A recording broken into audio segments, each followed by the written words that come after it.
Hey everybody, Alex here, healthhacksreview.com. This is part of my scam series. So my scam series on infrared saunas. When I say scam, what I mean is it's actually a pretty fair assessment of a lot of the different sorts of marketing tactics, I guess you could say, that different companies use, which are on a whole disinformation, the way that they come across. It's definitely a gray area, and so a lot of consumers get confused by the language, by what the claims are, the impressions that these companies are trying to create in their content, basically, and if you talk to the salespeople. So let me clear up a couple things with different topics in these videos. This first one here in this video of scam series is I'm just going to go over a web page here on Clearlight's website, infraredsauna.com, looking into their true wave heater technology. By kind of exploring this page here, we're going to be able to learn some things about emitters. And there's a lot of misinformation out there with most of the sauna companies in regards to emitter technology, what they can do, what they can't do, what they claim they can do, and what they can't do. So this is kind of a way to end the debate, if you will, about ceramics and carbons. Okay, and saying that term, end the debate, is actually something they say right here on Clearlight's website, because part of their part of their approach with their product is let's end the debate by having carbon and ceramic together in one, right? Sounds like a good idea, and it is technically innovative. But so the issue with producing therapeutic infrared and micron range and all that kind of stuff has more to do with the electrical system and how electricity generally works, and also the thermostat, okay? And I'm going to explain this in a moment. But that's the issue, more fundamental electrical engineering, mechanics, that type of thing, those systems that all the companies are using. It's not so much the issues with the emitters are a separate kind of conversation we can have. So I'm going to break right into it here. So let's look. I'm just screening down, by the way, Clearlight's website right now.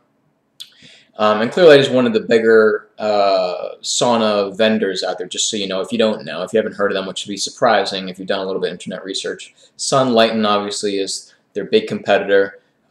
Between the both of them, they sell thousands and thousands of saunas, infrared saunas. Okay, so if we look at Clearlight's True Wave, what is unique about their carbon portion of the panel is that they actually use carbon fibers, and it's just a little bit different than your traditional solo carbon type of design. Even if they don't say solo carbon, by the way, a lot of those other carbon saunas out there do use like your classic glass cloth sandwiched in between a type of fiberglass plastic sort of resin, and that's old technology, and that's what most of the carbon saunas are using.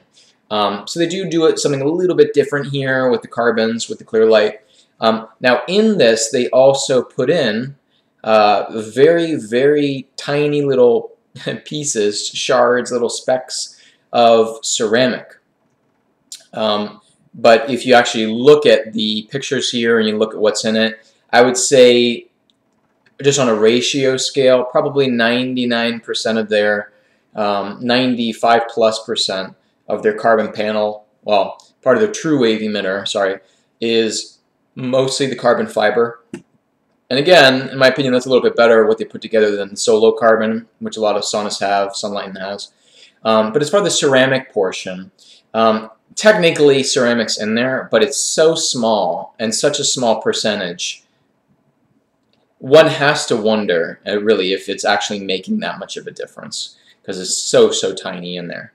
But I'm going to get to, by the way, I'm not just here analyzing Clearlight per se, but by looking at this in a moment, we're going to start to understand other companies and other emitters in general in a moment.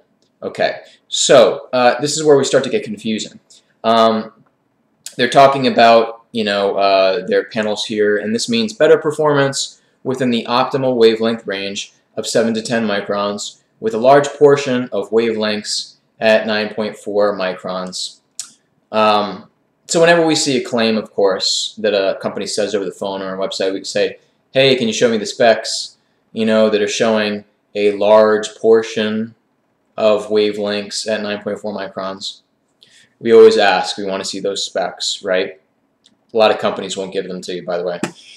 Anyways, and then we look at a high far infrared output emissivity of our heaters.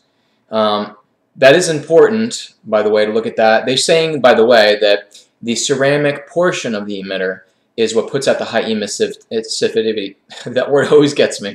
Emissivity portion. So it puts out a large quantity, fluence of infrared. That's what ceramics are known for. They're generally more efficient in how they convert the electricity. It's part of it. But and that's one reason why people who are pretty serious about infrared therapy usually are choosing ceramic. So here they're talking about that, and that's also why carbons feel very low level. Sometimes people don't even break a sweat in a full carbon sauna because they don't convert a lot of the infrared over. They don't have a lot of emissivity. But what is kind of a silly thing is they're talking about their heaters here, the True Wave Clearlight, having greater emissivity because they have a little bit of the ceramic in the fibers. But again, it's 1%. So it's true, if you try to Clearlight versus a traditional carbon, definitely feels different, for sure. 100% Clearlight feels more intense. But if you really look at how much ceramic's in here, it doesn't make any sense. There's not enough in there to make a difference. I think it actually has more to do with them, with their carbon portion, that they are doing something different there versus your traditional solo carbon. Because they're doing something different there, I think they're getting a much better emissivity with the carbon portion, which is the greater portion here. Comparing a whole ceramic versus a carbon, you definitely feel the difference there, and you definitely know something's a ceramic versus carbon. So now here's where they start to get confusing, and this starts to be very similar to what other companies are talking about. Okay, so they talk a lot about, these companies, about the optimal micron output range, or the more vital range, which is 6 to 10 microns. It's probably actually closer more to 8 to 10, all right? This is higher up there. Plenty of research behind that. We know a lot about infrared. If a company out there tries to say, well, the vital range is 2 to 10, or 2 to 20, or whatever, it's misleading, okay? And I know companies out there. When you ask for the proof, you say, hey, what do your emitters produce? And it's 5.5, or it's 6, or whatever it is, or it's less than that. They'll fall back on that and say, well, it's this range. Technically, that bandwidth is the area that the body is stimulated by, meaning you'll feel the infrared within that range. But that doesn't necessarily mean that that's the ideal healthy range that water vibrates to and that your cells most naturally vibrate to as well. It's more towards the 8, the 9, the 10, that range. So it's a little misleading when they say the vital range is 2 to 10, something like that. What they're really saying there within that larger range is that your body is going to be stimulated. You will feel some warmth and it will affect you. But the question is, how is it affecting you? That's the key. And is that effect therapeutic? So some companies are a little misleading because they know their infrared emitters are putting out usually 4 to 6, somewhere within that range on the lower end. So the claim here clearly is talking about is ceramics put out a lot of fluence. They put out a lot of infrared emissivity, but they are at a lower range of the micron range because they get really hot. And that the carbon, its strength is that it's not as intense, so it's basically going to give you a bit of a longer range. That statement just doesn't make any sense for multiple reasons. There's different generations of heaters. There's different carbon technologies slightly. And also, I would say that when you really look at all the different emitters, They both get pretty hot, both carbon and ceramic, and they all pretty much 90% of them fall within the 4 to 6 micron range output. So I disagree with that statement, but it's going to depend on the brand a little bit, but you can always ask for the specs, and if they don't give them to you, you can always assume that they're going to be within that 4 to 6 micron range. Always, you can always assume that, whether it's ceramic or carbon, if they don't furnish you those results. Because if they don't furnish you those results, usually means that they're just getting the standard old generation heater technology, essentially. If they're happy to furnish those results to you, usually they're proud about some sort of change they made, some sort of improvement over the average, so they're going to want to advertise that, they're going to want to tell you, they're going to want to show it to you. With the exception of a couple companies that are just honest, and I've taken a look at like their specs that they've sent, and they were within the 4 to 6 range. Not so great, but they furnished me the info, so I have a lot of respect for an honest company like that. At least they're going to give me that information. So here's the scam, the big scam. Regardless of whether it's carbon or ceramic or some fusion or some new material that they put in, or it's a different sort of shape, or I mean, whatever it is, it doesn't matter fundamentally what's going on with that portion of the emitter. Why?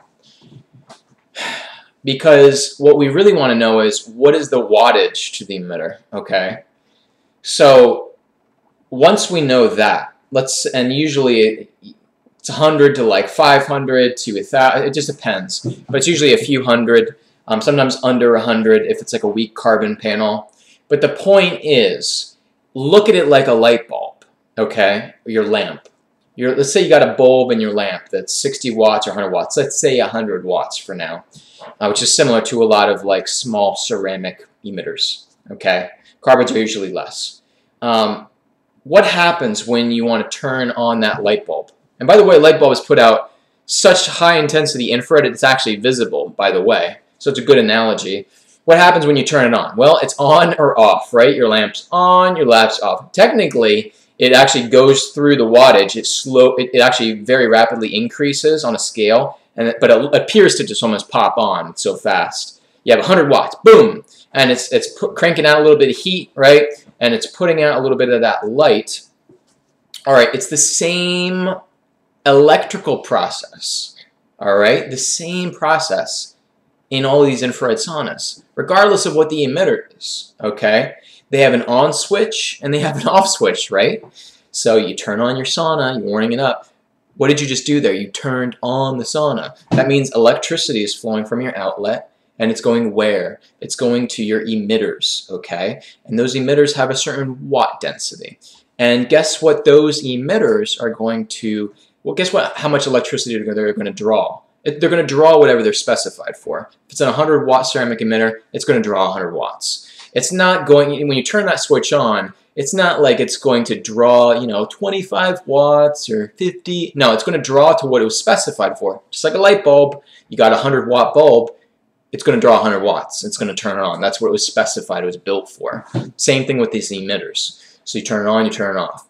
Now then, what's the next thing that affects the emitters? Okay, so I would point out that watt density, let's say it's an 100 watt emitter, okay? The manufacturer knows that when it draws 100 watts, it turns a portion of the electricity into infrared, okay? And it knows what that micron range is. It's a very basic information the manufacturer better know. Otherwise, no company's gonna use their emitters. So they know that information. And it's pretty well known for most of the standard ceramics and standard carbons out there what they normally produce based on their watt density, okay? And so, that's pretty much it. So now here's the area that is consequential. So if a company is saying that their emitters will cycle through up to, they'll get to 9.4, or they're more within the far range, something like that. And basically, the conclusion is, it has to do with the first 30 seconds to 60 seconds that a sauna is turned on, okay? Because right at the beginning of when that electricity flows into the emitters will start to convert that electricity to infrared. And right at that beginning, the emitter, the temperature, starts to quickly climb from room temperature. So the emitters are normally room temperature, you turn it on, they have to heat up, you know, because they got to heat up the cabin. And during that portion of time, usually that first 60 seconds, regardless of whether it's a carbon or a ceramic, that first 30 to 60 seconds, it goes from room temperature, and it will climb pretty rapidly up to, you know, 80, 90, 100, okay? And then it will start to climb past that, usually by a minute or a little over a minute, like somewhere within the first 2-3 minutes. It'll actually blow past the 100-degree mark very fast. Why is that important? Because right around that 100-degree mark is usually the time, again, whether it's ceramic or carbon, that we see an output of somewhere around 9 microns. Okay, somewhere within that range that your cells and your water is more vibrating to, more receptive. But it's only within that period of time. It quickly blows past the 100-degree mark, past that 2-3 minute mark, right? Because you're warming it up. Normally people don't even get in the sauna until 15 minutes later, 30 minutes later, 45 minutes later. Okay, so it's already blown past that. Whether it's a carbon or ceramic, it's usually getting pretty warm on that emitter. And it usually, regardless, again, of whether it's a ceramic or carbon, it gets pretty hot. And you always see pretty much standard for most of these technologies, emitter technology, it hangs out somewhere between 4 and 6.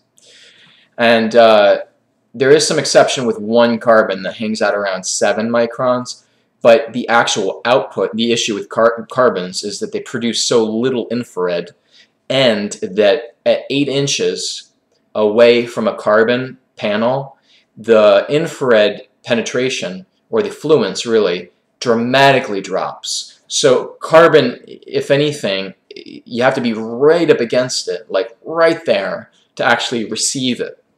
Forget about all the other carbon panels on the side walls and the front walls. They're useless. They're just there, not therapeutically, just to warm up the cabin, okay? It's pretty much only the ones that are right next to you that carbon is good at least getting some infrared into. So it's very, very poor efficiency rating.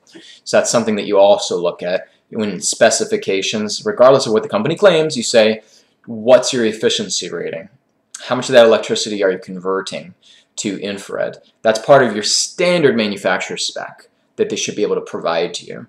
So if you take a look at that, the micron range, you can start to really figure out what's the sauna going to do. But so here's the issue, is that you turn on your sauna, okay, it has an on-off switch, you select your temperature, 115, 120, most people select it at. Some people like more intense, 140 degrees. Okay, what happens when what happens when the on-off switch, you know, basic electrical system here, hits that temperature? Is it shuts off the electricity going to all the emitters. And what happens then? No more infrared. Sure, you'll still feel warm, and there'll be a lot of warmth, and you'll still kind of feel like maybe the infrared's still on. I'm still sweating. It still feels pretty intense in here, right? Just like a traditional sauna feels hot because it's hot sauna, but there's no infrared. So you're continuing to sweat and sit in a hot box, but there's no infrared exposure. So the quality of your sweat is more like a traditional sauna. It's just hot. You're just sweating. You know, if you sweat in the sun, it would be a better quality sweat because there's all sorts of rays coming in, infrared rays, etc. Okay, just sitting in the sun. So it's less effective than even sitting in the sun. You're just sitting in a hot box at that point. So here's a test. Try this. Whether you're demoing a sauna or own one currently, set that sauna thermostat at the lowest possible temperature. Usually the lowest on most they allow you to do is like 105, 115, something like that. Do an absolute lowest. And regardless of the brand, about 90% of the 95% will shut off. Because it's 100 degrees, 105 degrees, 115. It's not that hot. That warms up pretty quickly, 20 minutes, 15 minutes. But what you'll notice is it'll shut off. And it starts to feel cool. You're like, I kind of feel like my body is not, it feels like it's kind of cooling down. You don't feel that infrared, and then all of a sudden it kicks back on after many minutes have gone by, 5, 10, 15 minutes, just depends on the brand.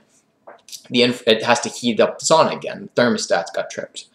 So this whole on-off switch, so on Clearlight's website, for example, and it's at least nice that they put this statement in here, is that if you want, they say, if you want the infrared exposure all of the time for the heaters not to shut off, you should set it on the highest temperature. You see what I'm saying? So in that statement, they're actually admitting that basically their emitters shut off at some point based on where you set that thermostat setting. But what they're really saying is if it's less likely it'll shut off if you set it at highest temperature. Why? Because it'll take at least 30, 40 something minutes, just depends, to heat up to that highest temperature mark. So if you're sitting in there while it's climbing, you'll probably be exposed for most of that time to the infrared because it's still having to climb and warm up and try to heat up the sauna. But again, once it hits that mark, it'll shut off, okay? So, but what happens if you set it at a lower temperature, like it's low west, and you're sitting there? Well, after a very short period of time, 15 minutes, 20 minutes, or less than that even, just depends on the size of the sauna, it'll shut off because it hit that top temperature fast. But you want to do a 40-minute session, but it already hit that temperature. So you're going to have to wait for it to cool down a little bit, and then it'll kick in again. But that's why they're saying if you want to stay on the whole time, set it to its highest temperature. So they're admitting to you they have absolutely no control over keeping those emitters on because the fundamental electrical system is so simplistic, it's governed by the thermostat. Now their system, along with every other system out there, does the same thing, with the exception of Sauna, okay? And I would say that Sauna Core, with their cooling system, does extend the time that the saunas are on, the emitters on, probably more than most out there. Okay, but outside of everybody else, it will shut off and on because everybody's electrical system is the same. On-off switch thermostat. Thermostat controls when those turn on and when they turn off. Okay, but what if you want infrared exposure all the time? You have to have a different type of built-in system electrically. Again, Therason's the only one that electrically at that level have built something in. So if you've got another brand out there, your best course is to always set at this highest temperature and try to go in there like within 10 minutes, 15 minutes. Just as long as it feels a little warm in there, it doesn't have to be super hot, just go in because you're going to get infrared exposure, which is what you bought it for. So just go in even if it's, you know, warm, lightly warm, because at least you'll be getting infrared exposure for a good 20, 25 minutes, 30 minutes, 40 minutes. Set at its highest temperature. But I wanted to point that out, you know, that all of them shut off and on with the exception. Because again, they all fundamentally electrically run the same, all right? So if any companies are saying, well, ours stay on the whole time, I mean, ask them how they're doing that. And usually it has to do with the thermostat. Again, it comes back to that effect. Anyways, so that's a little bit of a long-winded explanation about emitters, but what I'm sharing here is vitally important. Understanding these principles of 100 watts always draws 100 watts, and it always puts out the same micron range, regardless of what the material is made out of, you know, what they're putting in there. That's an important principle to understand, and that they always can tie back. So in other words, what if you set the thermostat for 140 degrees? After those emitters, within at least 5 minutes, let's just say, okay, within at least 5 minutes, whether it's ceramic or whether it's carbon, will heat to their hottest temperature. So it'll draw 100 watts, it'll go to its maximum temperature. Just like a light bulb turns on to its maximum lumens, 100 watts, right? That emitter will hit its hottest surface temperature and output within 5 minutes, usually carbon or ceramic, doesn't matter. And so it'll then stay at that micron range the whole time. So it'll hit that within 2 to 5 minutes. And then the whole rest of the time, in the sauna, its micron range is not going to change. So you see companies out there that saying, oh, we hit 9.4, or, you know, we're putting at the longer waves, you know, more within the 7 to 9 range, and all this kind of stuff, the higher range. That's true again within that first 2 to 5 minutes when it's still kind of warming up and drawing amount of electricity and getting there. But it's just designed to draw its full watt density and convert X amount to infrared. That never really changes. So you're only going to really capture, for most emitters and companies and brands, you're only going to capture with those far range within that first 5 minutes or less. That's the scam. That's the big scam. So technically they can tell you that our emitters will give you 7 to 9.4 microns or whatever within that range, okay? They can legally state that, and that would probably hold up in court, that yeah, that's technically true, but within you don't realize, because you don't understand these principles I'm explaining here, so they fool a lot of people. And not going to tell them, well, you'll experience that within the first 2 to 3 to 5 minutes you turn on your sauna. Well, guess what? Nobody's even in the sauna during the first 2 to 5 minutes. Usually you get in most saunas after 20 to 45 minutes. Sunlighten, for example, and most low fluence, low efficiency saunas, carbon saunas, most people get in after 30 to an hour, and they take a while to heat up, especially if you're going to the hotter temperature. But now you can also understand that it's not a good idea to get in 30 minutes to 40 minutes later, because by the time you get in there, it's almost to its maximum thermostat temperature you set it at. A lot of times people will go in a sauna, it's already shut off because it had already reached its maximum temperature, whatever you set it at. And the thermostat says, hey, guess what? We've reached the temperature. Time to turn off the infrared, the electrical flow. That's what it's designed to do. They're all designed to do that. Again, with the exception of a couple. And so a lot of times people will get in there, they'll think, oh, this is great. I hit the 130, 140 mark. Ooh, this feels good. Yeah, guess what? You're not getting any infrared exposure because that's not how the system works. That's the truth. That's a little bit of a scam, isn't it? So you could be going into your infrared sauna and not be getting any infrared. I think a lot of people would be pissed off if they actually knew that. And this is the case, I'm telling you, for 95% of brands. So yeah, you can either go with the ones that have a system built in that actually stays on the whole time because they're affecting electrical flow and things like that, or you set it to the hottest temperature of your thermostat and get in there as soon as possible within 5-10 minutes, okay? And you'll get maybe a good 20 to 40 minutes, depends on the brand, right?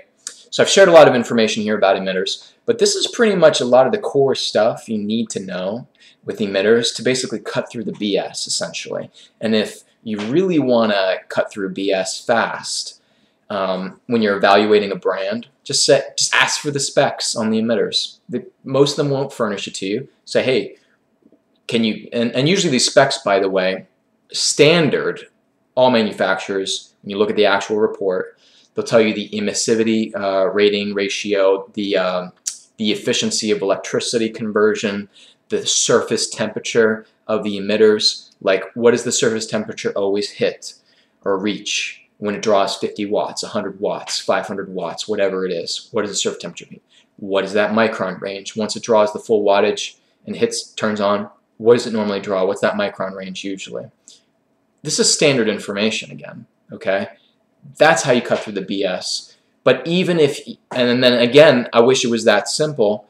If, let's say you identified a great micron range with an emitter, then you still have the whole thermostat issue and the thing staying on the whole time. Anyways, so if you just you don't want to go through all that work of doing all these requests and getting manufacturer specs and all that kind of business, I've already done that work over the last 8 years. Give me a call, send me a message. If you have a brand you have an inquiry about, I can just send you a quick message on that brand you're evaluating, let you know kind of drawbacks, benefits of it, how it works, what's true, what's not true about what they're claiming. Yeah, the biggest place you'll get confused is reading a website's content and talking to a salesperson. So it's a surefire way to confuse yourself. Anyway, so if you hear anything that you're questioning, or again, I'm here for you. And I've usually evaluated pretty much anything out there. I don't get stumped anymore by what somebody tells me. Anyways, thanks for watching.